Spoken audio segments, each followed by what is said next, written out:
Welcome back, my legends, to another Apex quest. And today we're going to find out who was contacting Ash by saying 5 by 5. And yeah, let's begin. Part 5, the third wheel. Now, it wouldn't be an Apex quest if you had no idea where to start reading, but I'm guessing it starts with Mirage. He says, the freaking head had amnesia. Like, that's even a real thing. She gives new meaning to human dumpster fire. For those of you who don't understand that, Mirage is talking about how Pathfinder found her in the dumpster. And then I'm guessing it's Rampart's turn to talk. She says, having a perfectly romantic evening in this cave, man. It was romantic and you know it. So Pathfinder tells us the story of finding her. And then Mirage says, oh, give me a break. There's nothing romantic about her. She's a I think he's trying to say simulacrum. She's that thing Revenant wanted.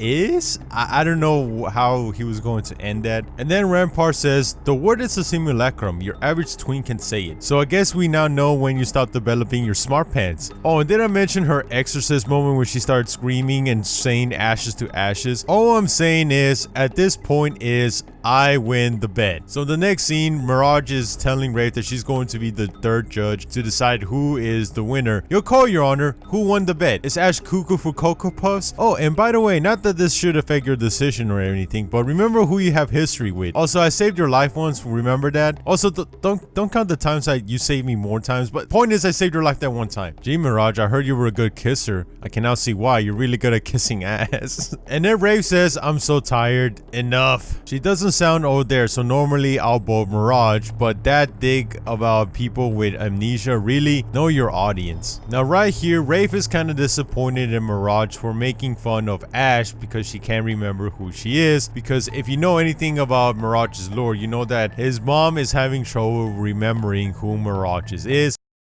Yeah, that's right, Mom. Yeah, I'm your son, Elliot. Yeah, of course, don't worry. I'll win for you today, always for my number one. So we all speculated some form of dementia or some kind of memory loss, and without saying it to Rampart because she doesn't know, the only people that we know that know about Mirage's secret is Wraith and him. So without saying it, and hey, come on, know your audience, like you should know better than to make fun of people that can't remember who they are. Also, I think this is just me, but I think Wraith is also disappointed in Mirage because remember, Wraith can hear voices in her head that nobody else can, and I don't think Wraith has told anybody about that because it's going to seem like she's, you know, crazy inside. Like from our perspective, we know those voices help her, but from everybody else's perspective, she's going to seem crazy. So I think Wraith here sympathizes with Ash that she knows she's crazy in the head. You're a smart kid, but something about her is definitely off. You both win or lose depending on your perspective, and you both need to pay up. I see. So Wraith did the classic politician, I agree and disagree at the same time. So in the next panel, we see that Wraith's telling them dropships leaving at noon tomorrow. Syndicate courier will be by for your gear in the morning. Just a handful of matches. Don't pack up your whole life. And then we see Mirage say, she's talking to you. And then Rampart does this funny pouty face like, she's clearly talking to you, you idiot. And then Wraith says, yeah, I was talking to you, Mirage, because you have a problem not paying attention. Like the time you told Rampart you know how to dance. Dance? Why are we dancing? So in the next scene, we see that Rampart's putting up her new sign. I like how the neon bounces off the linoleum, don't you? Rampart's new shop open for business, plus guns and alcohol. Then Mirage says, don't know, too busy deciding on my free mod, even though technically haven't won yet. A weapon seems inexpensive. I need bigger, a lot bigger. That's what she said, mate. She sure did. Yeah, she must be happy with her new boyfriend.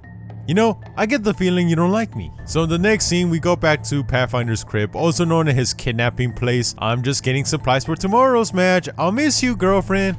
Yes, that will suffice. You're so sweet. I love you. Please don't try to escape. I already boarded up the windows and everything. You what now? Wow, he actually did board up the windows. I'm surprised. Oh, Pathfinder, I swear I wasn't trying to escape or anything. What did you forget now, Path? So this is how we bloody tug now, eh? Good. There's still fight in you. So it looks like in the final panel, I was correct that it was going to be Cuban Blisk. So now the question is, what does Cuban have to do with Ash? Is Cuban trying to like return Ash back to the Syndicate? Or is he going to try to, in a way, because I made a video about this a long time ago. I made a theory that Cuban Blisk is going to go against the Syndicate because when he heard the games were rigged, I think me knowing Cuban Blisk, that pissed him off more than him making lots of money because he wanted the games to be about people proving themselves that they're better than the other person. By rigging games, it's turned into a profiting money machine, and I think Cuban Bliss was mad at them, and I think secretly he's going to go against the syndicate, and he might ask Ash to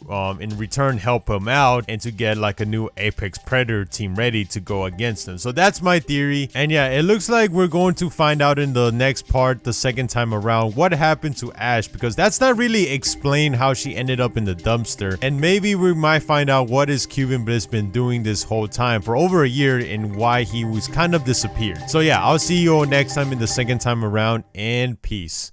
With an unwavering tone, I'll keep on repenting for that night so long ago.